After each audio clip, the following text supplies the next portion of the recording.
പ്രായം കൂടുംതോറും സൗന്ദര്യം വർദ്ധിക്കുന്ന ജീവി എന്ന പേര് മമ്മൂട്ടിക്ക് ചാർത്തി കൊടുത്ത അശ്വമേധം GS പ്രദീപ് അദ്ദേഹം വീണ്ടും തൻ്റെ പരിപാടിയുമായിട്ട് രംഗത്തിറങ്ങിയിരിക്കുകയാണ്.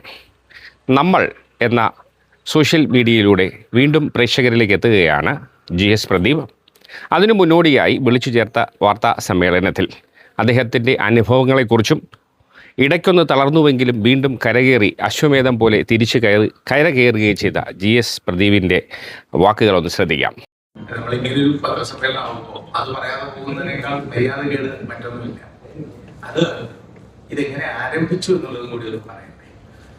ഞാൻ വളരെ ആകസ്മികമായി എൻ്റെ ഒരു സുഹൃത്തിനോടൊപ്പം ഒരു റെസ്റ്റോറൻറ്റിൽ ഇങ്ങനെ അന്നത്തെ ഒരു കളി കളിച്ചുകൊണ്ടിരിക്കുകയായിരുന്നു. അയാളുടെ മനസ്സിൽ വിചാരിച്ച പേര് ഞാൻ കണ്ടുപിടിക്കും, അപ്പൊ അതിന് പകരം അയാൾ ചായ വട ഇതൊക്കെയാണ് രീതി. അപ്പോ കൂട്ടത്തിൽ താടി വെച്ച ഒരാള് അവിടെ നിന്ന് ഒരാൾ ചോദിച്ചു, ഞാൻ വിചാരിച്ചത് അതിനെ പറയാൻ പറ്റുമോ ചോദിച്ചു. ഞങ്ങൾക്ക് പറയാൻ പറ്റുമോ ചോദിച്ചു. പരിചയമില്ല. ഞാൻ പറഞ്ഞു സ്പോൺസർ ചെയ്യുമെങ്കിൽ പറയാം. അങ്ങനെ അതെനിക്ക് 26 വയസ്സാണ്. അപ്പോ അയാൾ അന്ന് വിചാരിച്ചത് കുറിയിടത്ത് താത്രിയെയും മിഖായിൽ ഷൊളോക്കോവിനെയും കാമ്പിശ്ശേരി കരുണാകരനെയുമാണ് അയാൾ വിചാരിച്ചത്. അപ്പോ അതുകൊണ്ട് തന്നെ കാമ്പിശ്ശേരി കരുണാകരന്റെ ചിറമുകളുടെ ഭർത്താവാണല്ലോ പ്രമോദ്. അതൊരു ആക്സിഡന്റ് ആയി. അപ്പൊ അത് മൂന്നും ഞാൻ കണ്ടുപിടിച്ചു കഴിഞ്ഞപ്പോ കൊള്ളാലോടാന്നൊക്കെ പറഞ്ഞ് ഫോൺ നമ്പറൊക്കെ വാങ്ങിച്ച് ഏതായിരുന്നു മന്ദയം വെച്ച് അതൊക്കെ വാങ്ങി തന്നിട്ട് അയാൾ പോയി, ഞാനും പോയി. ഒരു മാസം കഴിഞ്ഞപ്പോ എനിക്ക് അന്ന് ജീവിതം വല്ലാത്തൊരു പ്രതിസന്ധിയിലായിരിക്കുന്ന കാലമാണ്, മറ്റു പല കാരണങ്ങളാൽ. ആ ഒരു ദിവസം കുടുംബ വീട്ടിൽ അച്ഛനോടൊപ്പം ഇരിക്കുമ്പോൾ ഫോൺ വരുന്നത്.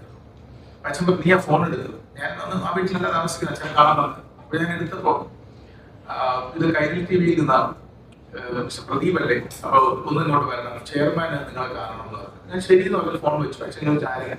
ഞാൻ പറഞ്ഞത് നമ്മുടെ ജോബിയോ മോനിലാൽ വെച്ചുപോയി മോനിലായിരുന്നല്ലോ. ഞങ്ങൾ ഒരുമിച്ച് യൂണിവേഴ്സിറ്റി കലാപ്രതിഭയുടെ സംഘടന ഉണ്ടായിരുന്നു, മിമിക്രി അവതരിപ്പിക്കാൻ സ്റ്റേജുകൾക്കുള്ള കാലമാണ്. മോനിയോ അവര് പറ്റിക്കാൻ വിളിച്ചതാണ് എന്ന് പറഞ്ഞു. അപ്പൊ അച്ഛൻ പറഞ്ഞു, അച്ഛൻ മരിച്ചു. അച്ഛൻ പറഞ്ഞു അതല്ല, നീ എന്തായാലും ഒന്ന് പോയി നോക്കുന്നു പറഞ്ഞു. ഞാൻ എന്റെ പൈസ ഒന്നും ഇല്ലാന്ന് പറഞ്ഞു. അപ്പൊ അച്ഛൻ 50 രൂപ ടാക്സി അവിടേക്ക് മതി, 50 രൂപ വന്നിട്ട് ഞാൻ ഈ കൈരളിയുടെ റിസപ്ഷനിലേക്ക് ചെന്നപ്പോ അന്ന് വയനാട് കഴിയായ സുമാ എന്ന് പറയുന്ന പെൺകുട്ടിയെ വന്നിട്ടില്ലേ, അത് വ്യത്യാസം കൊണ്ടാണ്. അപ്പൊ അവിടെ ചെന്നപ്പോ ചോദിച്ചു, പറഞ്ഞു ഞാൻ പോയത് ഞാൻ GS പ്രദീപ്, നിങ്ങളുടെ പേര് പറഞ്ഞൊരുത്തരെ പറ്റിക്കാൻ വിളിച്ചു എന്ന് പറഞ്ഞിട്ട് പോകാൻ വേണ്ടി വന്നത്. അപ്പൊ എന്റെ പേര് GS പ്രദീപ് എന്നാണ്. അപ്പൊ ആ കുട്ടി എഴുതിയിട്ട് മോളിലുണ്ട്, ചെയർമാനൊക്കെ അവിടെ കാത്തിരിക്കൊണ്ടു. ആ നിമിഷത്തിൽ ഞാൻ ഞെട്ടി. ഞാൻ വിളിച്ചപ്പോ ആദ്യമായാണ് ശ്രീ മമ്മൂട്ടി നേരിട്ട് കാണുന്നത്. അന്നൊരു ചന്ദന കളർ പൈജാമയൊക്കെ ധരിച്ചിരിക്കുന്ന സുന്ദരനാണ്. 25 വർഷം മുമ്പ് അദ്ദേഹം അത്രമേൽ ചെറുപ്പവുമാണ്. ഇന്ന് ചെറുപ്പമാണ്. പ്രായം കൂടുന്നവരും ചെറുപ്പം കൂടുന്നവരൊക്കെ TV ഉള്ളൂ എന്ന് കിസിന് ചോദിച്ചാൽ അതിന്റെ ഉത്തരം ശ്രീ മമ്മൂട്ടി എന്നാണല്ലോ.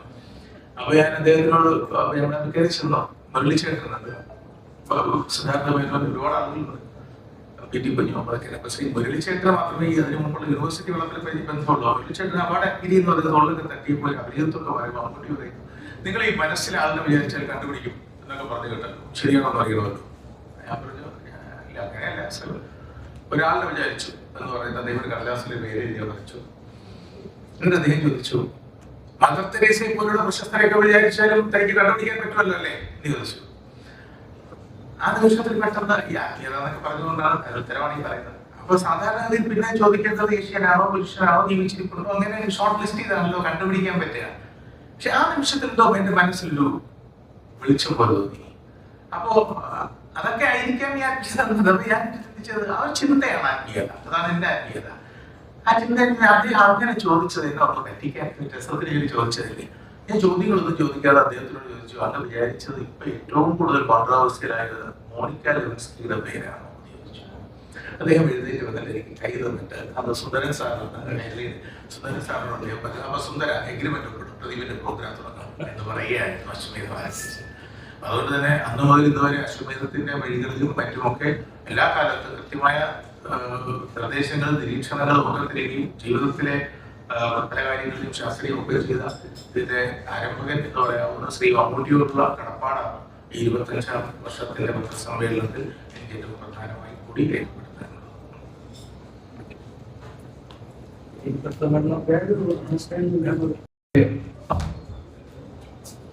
അശ്വമേധം കളിക്കുമ്പോഴൊക്കെ ഏത് പുസ്തകത്തിൽ നിന്ന് വായിച്ചാണ് ഈ ആളിനെ കുറിച്ച് പഠിച്ചത് എന്ന് പലരും ചോദിച്ചിട്ടുണ്ട്. മറ്റ് ഭാഷകളിൽ നിന്നോ മറ്റു നാടുകളിൽ നിന്നോ ഒക്കെ വ്യത്യസ്തമായി ലോകത്തിന്റെ മുമ്പിൽ മലയാളിയുടെ ഏറ്റവും വലിയ കരുത്ത് എന്ത് എന്ന് ചോദിച്ചാൽ ഒരുപക്ഷെ ഈ പുതിയ കാലഘട്ടത്തിൽ ചെറിയ ഏറ്റക്കുറച്ചിലുകളൊക്കെ ഉണ്ടാകാം എങ്കിലും അതിരാവിലെ പത്രം വായിക്കാതെ ഒരു മലയാളി കുടുംബത്തിലും പ്രഭാതം ഉണ്ടാകാറില്ല, അവരുടെ ദിവസം ആരംഭിക്കാറില്ല. അപ്പോ 4 വയസ്സ് 5 വയസ്സിൽ എഴുതി കൂട്ടി വായിച്ച കാലം മുതൽ അച്ഛനും അമ്മയും പത്രം വായിക്കുക എന്ന നിർബന്ധം ഉണ്ടാക്കുകയും 2-3 പത്രങ്ങൾ മലയാള പത്രങ്ങൾ മലയാളം വായിക്കുകയും ചെയ്തതിനേക്കാൾ കൂടുതലായി ലോകത്തിലെ ഒരു പുസ്തകവും വർത്തമാന പത്രങ്ങൾക്ക് നൽകാൻ കഴിയുന്നതിന്റെ 100-ൽ 1 അംശം അറിവ് പോലും മനുഷ്യന് സമ്മാനിച്ചിട്ടില്ല എന്നുള്ളതാണ് ഏറ്റവും വലിയ സത്യം.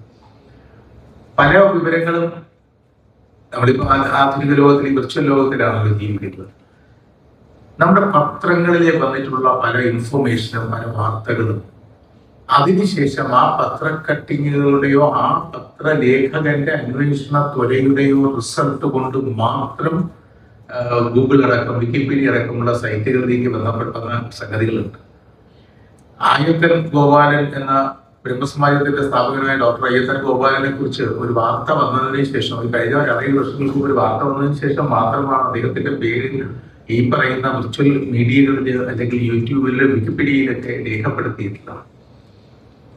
അങ്ങനെ അതുകൊണ്ട് പത്രങ്ങൾക്ക് നിർണായകമായ സ്വാധീനമുണ്ട് ഒരു നാടിന്റെ വൈജ്ഞാനിക ചരിത്രത്തിൽ. നിർണായകമായ സ്വാധീനമുണ്ടെന്നല്ല, വിദ്യാഭ്യാസ സ്ഥാപനങ്ങളെക്കാൾ കൂടുതൽ അക്കാദമികമായ അറിവിനപ്പുറം ഒരു നാട് വിജ്ഞാന സമൂഹമാക്കുന്നത് ആ നാട്ടിലെ പത്രമാധ്യമങ്ങളാണ്.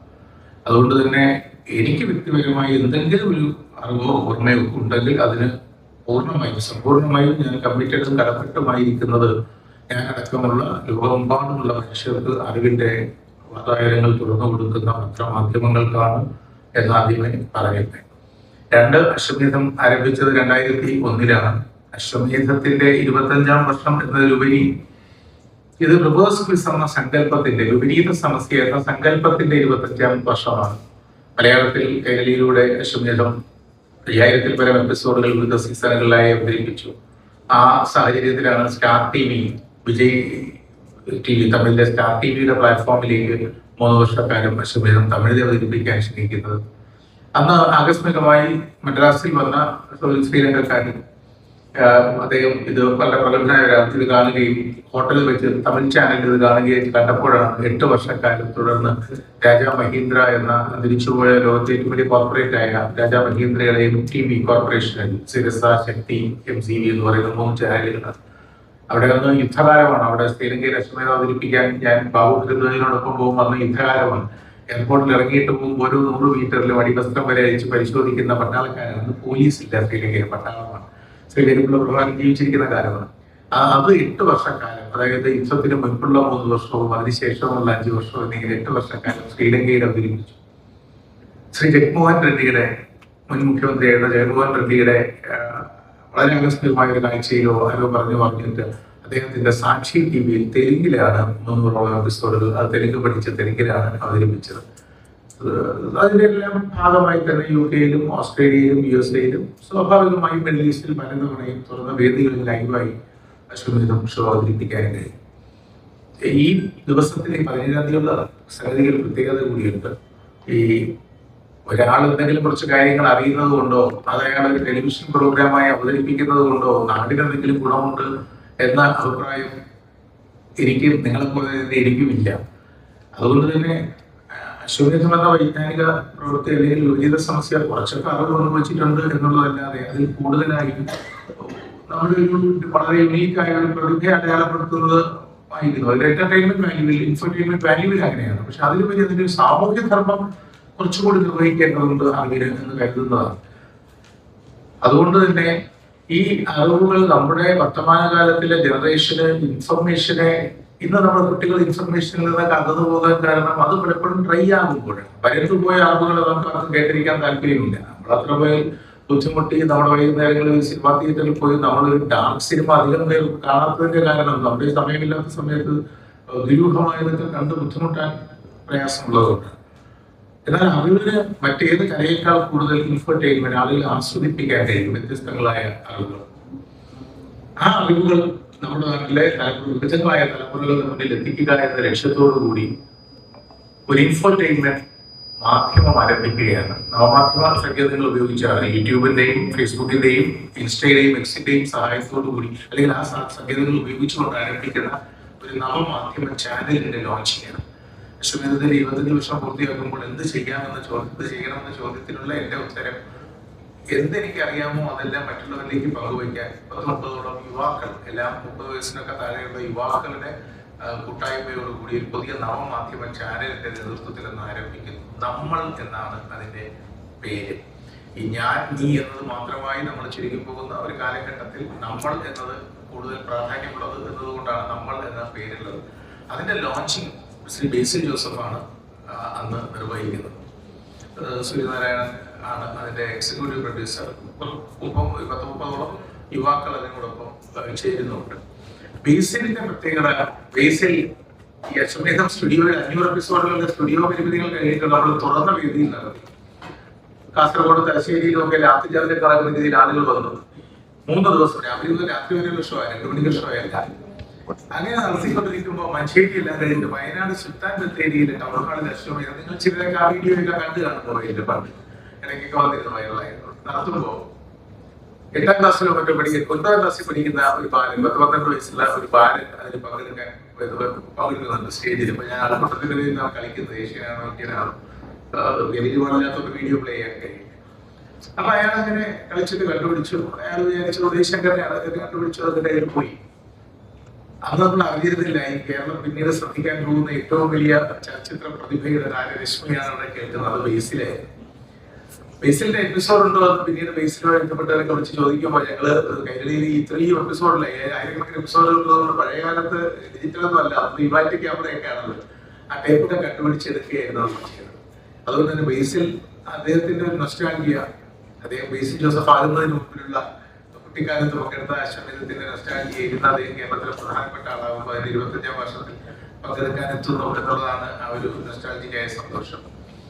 ബാലൻ ഇന്ന് ഈ വർത്തമാനകാലത്തിൽ കേരളം ഏറ്റവും ചർച്ച ചെയ്യുന്ന സിനിമയാണ് ബാലന്റെ ശില്പിയായ ചിദംബരത്തോടൊപ്പം ബാലനിലെ ഈ ഉള്ളിലിരിക്കുന്ന അമ്മയുണ്ടല്ലോ, മക്കളെ ആർക്കും കുഞ്ഞിന്റെ സ്നേഹം പങ്കുവയ്ക്കാൻ അനുവദിക്കാതെ ചേർത്ത് നിർത്തുന്ന അമ്മയെ അഭിനയിച്ച ഫർസാന ഈ 25ാം വാർഷികത്തിൽ പങ്കെടുക്കുന്നുണ്ട്. അശ്വമേധമൊക്കെ കളിക്കുന്നുണ്ട് ഇവരെല്ലാവരും പ്രോഗ്രാമിൽ.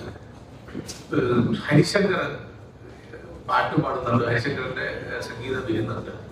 റോണി റാഫേൽ മദ്രാസിലാണ് ഇപ്പോൾ കൂടുതലായി പ്രവർത്തിക്കുന്നതെങ്കിലും 2001 അശ്വമേധം ആരംഭിച്ചപ്പോൾ അതിന്റെ പശ്ചാത്തല സംഗീതം അല്ലെങ്കിൽ മലയാളിക്ക് വളരെ പരിചിതമായി അതിന്റെ തീം മ്യൂസിക് അത് ചെയ്തത് അന്ന് 19-20 വയസ്സേ ഉള്ള റോണി റാഫേൽ ആയിരുന്നു അശ്വമേധത്തിന്റെ ആ തീം മ്യൂസിക് ഡിസൈൻ ചെയ്തത്.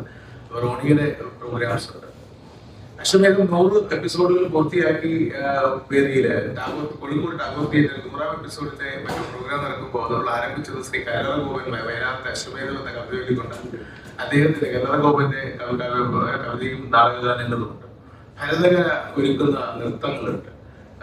പിന്നെ ഈ സ്വാഭാവികമായും കലാഭവനിലെ കുറച്ച് ചെറുപ്പക്കാരുടെ കലാകാരന്മാരുടെ പ്രതിഭകളാണ് അവരുടെ പരിപാടികളുണ്ട്. ബിജിപാൽ നമ്മളോടൊപ്പം ചേർന്നുകൊണ്ട് ഗാനം ആലപിക്കാനും ഒക്കെ എത്തുന്നുണ്ട്. പിന്നെ സർപ്രൈസായി ഒരുപാട് ആളുകൾ ആ വേദിയിൽ അശ്വമേധം കളിക്കാനും പ്രോഗ്രാം ചെയ്യാനും ഒക്കെ എത്തുകയും ചെയ്യും. ഒപ്പം തുറന്ന വേദി ആയതുകൊണ്ട് തന്നെ ചിലപ്പോൾ ഓഡിയൻസിനും അങ്ങനെയുള്ള കാര്യങ്ങളൊക്കെ ആ സമയത്തിന്റെ പരിമിതി നോക്കിയിട്ട് അവസരം ഉണ്ടാകും. ഔദ്യോഗികമായ ചടങ്ങൊക്കെ 3/4 മണിക്കൂർ കൊണ്ട് അവസാനിപ്പിക്കുകയും അത് കഴിഞ്ഞാൽ നേരിട്ട് ആ ഇവന്റിലേക്ക് കടക്കുകയും ചെയ്യും. രാജ്മോഹൻ സാറ് പറഞ്ഞ പോലെ ക്ലാസ് ഒരു നിയന്ത്രണത്തിലാണ് ഒരു യുദ്ധം പ്രഖ്യാപിച്ചാണ് പിന്നെ 14 വർഷം കൊണ്ട് ജീവിക്കുന്നത്. അപ്പൊ അതുകൊണ്ട് തന്നെ ആരോഗ്യമൊക്കെ തിരിച്ചെടുത്തി കഴിഞ്ഞ ഒരു സമയമാണ്. ഈ ഉയർച്ച താഴ്ചകൾക്കിടയിൽ എല്ലാം മുടങ്ങാതെ കാര്യങ്ങൾ ഉണ്ടായിരുന്നത് പത്രം വായിക്കുക, പുസ്തകങ്ങൾ വായിക്കുക എന്നൊക്കെ ഉള്ളതാണ്. അപ്പൊ അതുകൊണ്ട് അതിനോടുമുള്ള നമ്മുടെ സമൂഹത്തിന്റെ ആഭിമുഖ്യം കൂട്ടാൻ ഇപ്പോഴുള്ള മരവിപ്പോ മാറ്റുവാനുള്ള വലിയ ശ്രമമാണ്. നിങ്ങളുടെ വിട്ടുന്നുണ്ടെങ്കിൽ മാത്രം സാമ്പത്തികത്തിലും യാഥാർത്ഥ്യത്തിലും എത്തിക്കാൻ കഴിയുന്ന ആ പ്രോഗ്രാം. എനിക്ക് ഏറ്റവും വലിയ സന്തോഷം തോന്നിയത് ഇതൊരു ചാനലിന്റെ മാത്രം പരിപാടിയല്ല. ഞാൻ പറഞ്ഞല്ലോ, ഇതൊരു റിവേഴ്സ് സ്കിൽസ് ആണ്. അതിന്റെ 25ാം വർഷമാണ്. മലയാളത്തിലൊരു കൈരളിയാണ്. ഏഷ്യാനെറ്റിന്റെ പ്ലാറ്റ്ഫോമായ സ്റ്റാർ TV ആണ് തമിഴിൽ ചെയ്തത്. തെലുങ്കിലത് സാക്ഷി TV ആണ്. ശ്രീലങ്കയിലാകട്ടെ MTV ആണ് ചെയ്തത്. മിഡിൽ ഈസ്റ്റിൽ മൂൺ TV എന്നത് മറ്റൊരു പ്ലാറ്റ്ഫോമാണ്. വിദേശത്ത് അങ്ങനെയുള്ള മറ്റു ചാനലുകളാണ്. എങ്കിൽ പോലും മലയാളത്തിൽ തുടങ്ങിയത് കൈരളിയാണ്. പക്ഷെ ഈ പ്രോഗ്രാമിന് ആശംസ പറഞ്ഞുകൊണ്ട് മോർണിംഗ് ഷോയില് 3 മിനിറ്റോളം സംസാരിച്ചിട്ട് ആ വീഡിയോ ഞങ്ങൾക്ക് അയച്ചു തന്ന ആദ്യത്തെ ആളിന്റെ പേര് ആശ്രീകണ്ഠനായിരുന്നു. വളരെയധികം അത്ഭുതവും ആഹ്ലാദവും തോന്നി. നമ്മുടെ മാധ്യമ ലോകവും കേരളത്തിലെ മാധ്യമ രംഗത്തെ കണ്ട് മറ്റുള്ളവർ മാതൃകയാക്കണം. ഒട്ടും പോലും സെൽഫിസ്റ്റിക്കലി അല്ലെങ്കിൽ എന്താ പറയാ ആത്മനിഷ്ഠപരമായ ചിന്തയല്ല നമ്മുടെ കേരളത്തിലെ മാധ്യമങ്ങൾക്കുള്ളത് എന്നുള്ളതാണ് അദ്ദേഹത്തിന്റെ പ്രക്രിയയിലൂടെ മനസ്സിലായത്. അപ്പൊ അത് അറിവിനോടുള്ള ഒരു ഇഷ്ടമാണ് എല്ലാവരെയും പ്രകടിപ്പിച്ചത്. അത് മാധ്യമങ്ങൾ എന്നുള്ള വ്യത്യസ്തതയില്ലാതെ ഉണ്ടാകണമെന്ന് അപേക്ഷിക്കുന്നു. എല്ലാവരോടും നിങ്ങളുടെ സാന്നിധ്യവും സഹകരണവും നിങ്ങൾ കൂടി ചേർന്നുള്ള സംഘാടനമാണ് ഈ പ്രോഗ്രാമിൽ ഉണ്ടാകേണ്ടത് എന്നുകൂടി. ഒരു ചോദ്യം, തളർന്നു പോയയിടത്ത് നിന്ന് അശ്വമേധം പോലെ തിരികെ വന്നല്ലോ. ഈ തളർന്നു പോയവരോട് പറയാൻ എന്തെങ്കിലും ഉപദേശമുണ്ട്?